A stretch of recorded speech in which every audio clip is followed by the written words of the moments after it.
It's Paul from howtoplaybassdotcom. Today's lesson we're going to look at All Shook Up by Elvis. The bass line for that was originally a double bass line. Now this is another in our series of bass for beginner tutorials, a series of tutorials for songs that are reasonably straightforward. So if you've just picked up the bass or just picked it up a few weeks ago, you can take these tutorials and start playing real world songs almost immediately. Now I've also prepared a course which helps you with that, but also teaches you at the same time. If you click the link underneath the video and head over to that page there, you're going to find more details on that. So if you are a beginner and you would like to take some guided learning on getting your technique better, left hand, right hand technique, learning all the notes on the bass, applying all that knowledge in the context of a progressive series of real world bass lines, then click that link and go and check that out. When you've done that, come back here and we'll get started with All Shook Up by Elvis.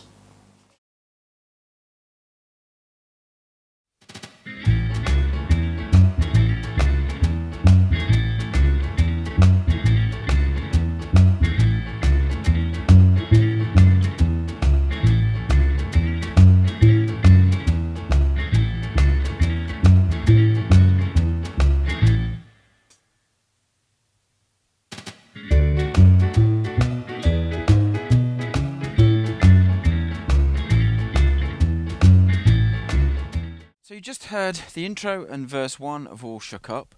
The first 4 bars, this will be the vocabulary pattern that we're going to do today. Just played of this pattern. Let me just turn that up a fraction. Which is repeated 4 times. What you've got is A, 5th fret of the E string, C sharp, 4th fret of the A string, E at the 7th fret of the A string, then you've got that combination, swing 8th note combination on the last beat, which is F sharp, the 4th fret of the D string, back to E at the 7th fret of the A string. So that just plays 4 times. Okay, and that would be the intro, and then that would be where the vocal comes in. So the first 8 bars are in A, but we only play on the first 6 bars plus a stab. We did a pattern last week. That's the first 4 bars. The notes are A, C sharp, E, F, octave A, F sharp, E, C sharp, and repeated. I won't give the fret locations because they're all in the PDF. You should be, if you went through the action plan, you should have learnt that basic blues pattern in every key. The next 2 bars, you've got a variation of that pattern where what we're doing is we're substituting on the last beat of bar 5, instead of playing that 2-bar pattern, we're playing. So we're putting that swung 8th note pairing on beat 4 of bar 5. So we get that pattern that we looked at in the intro. And then you've got the descending pattern. So that swung 8th note really provides a nice rhythmic pickup to the octave A on downbeat of bar 6. And when that 2-bar pattern's done, we have a stab on A, and then there's a pause for the rest of that bar and the next bar, and then we've got kind of the turnaround, where Elvis is singing I'm all shook up, and that pattern that we're going to play is this.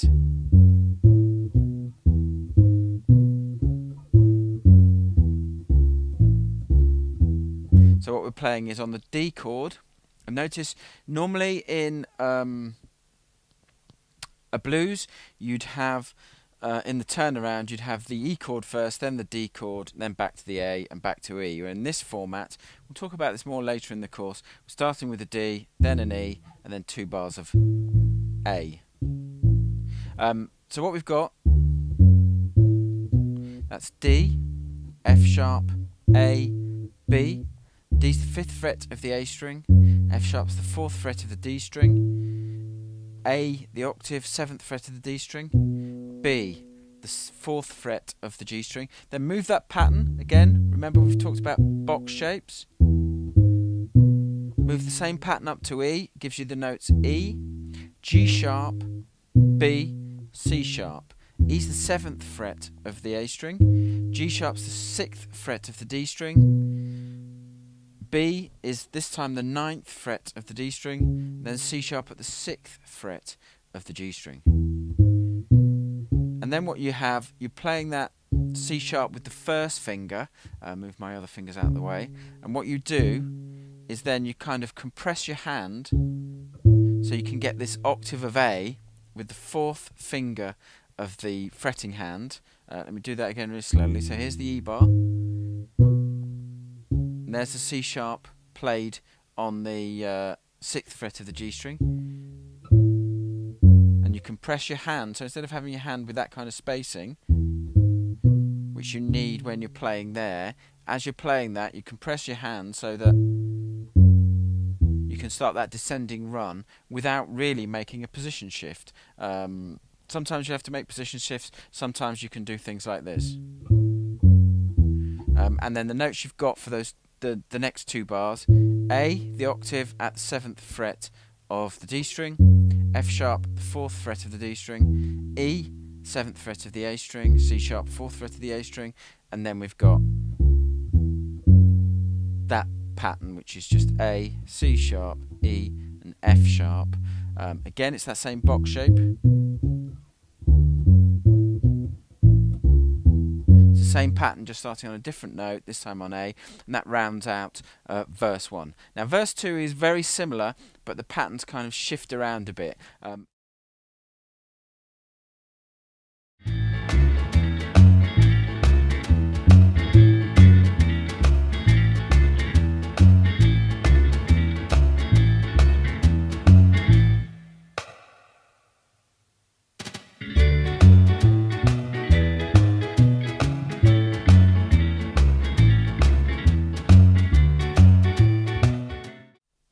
Okay, verse 2, very similar to verse 1 as I've said.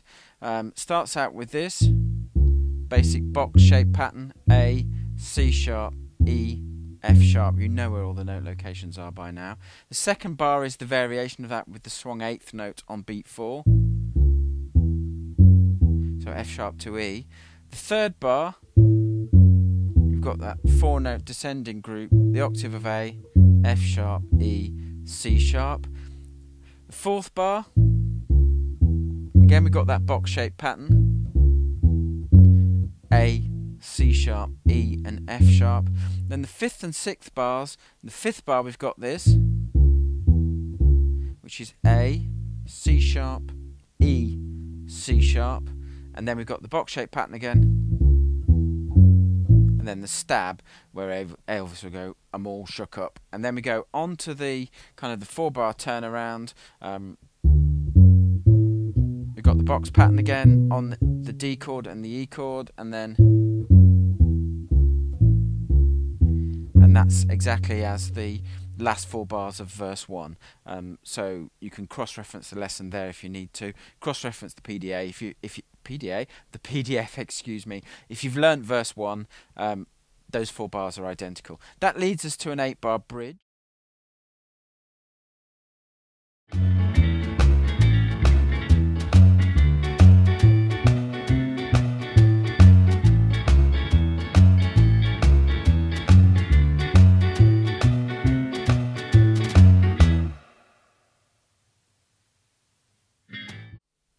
Okay, the 8-bar bridge. You basically got 2 bars of D, 2 of A, 2 of D, and then 2 bars of E, but there's a stab on beat 1. You just have heard it all on the play along.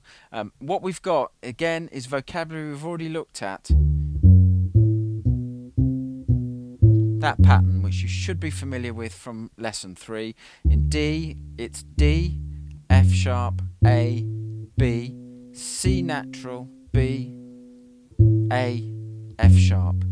All the note locations, should you need them, are in the PDF or on the just above you. There's the notation you're watching on the web page.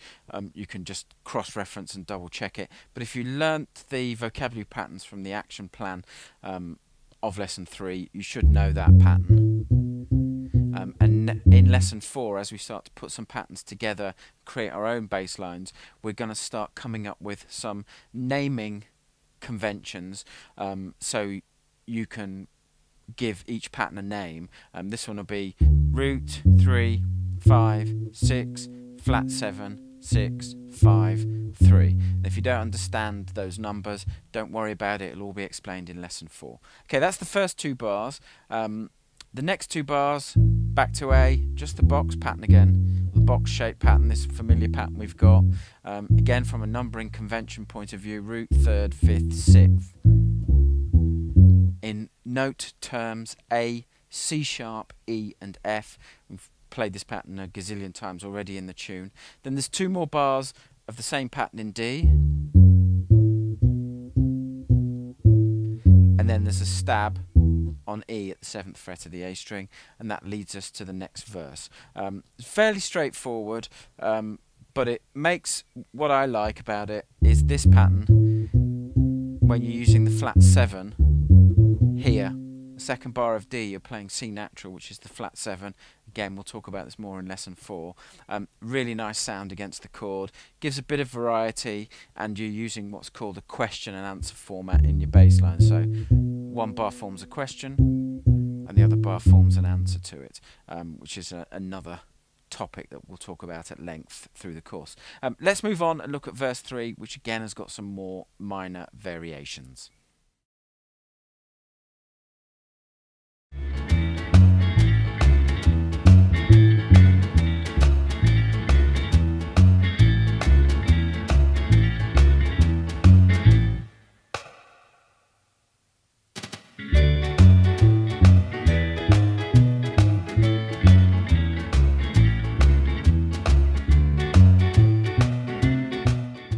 Okay, verse 3 has got some more minor variations again.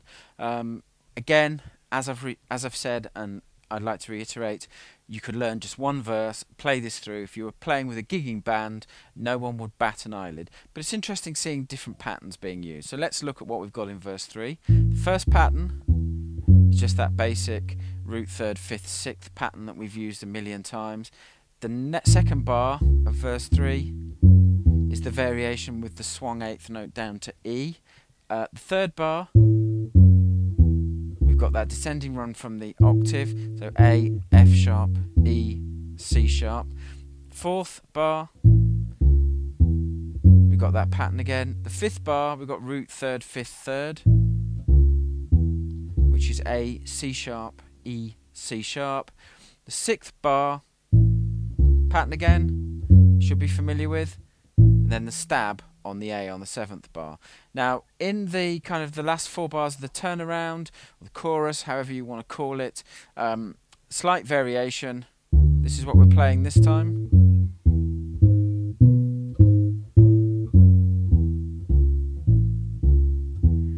So what we're doing is we're playing D, F sharp, A, F sharp, E, G sharp, B, G sharp, then octave A, F sharp, E, C sharp, A, C sharp, E, C sharp. Now, that will take us back to the bridge section, and then there's a repeat of that verse, and then finally we've got a 4-bar ending, which is a repeat of that last 4 bars. I've just put this separately as notation, so I'll do a separate little video clip for it as well.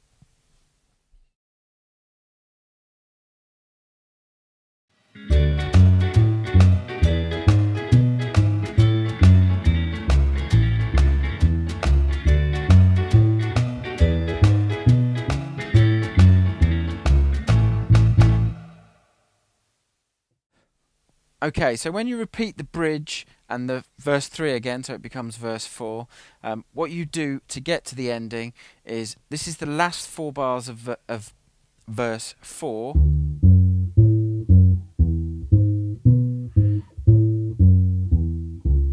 And then we've got a 4-bar tag.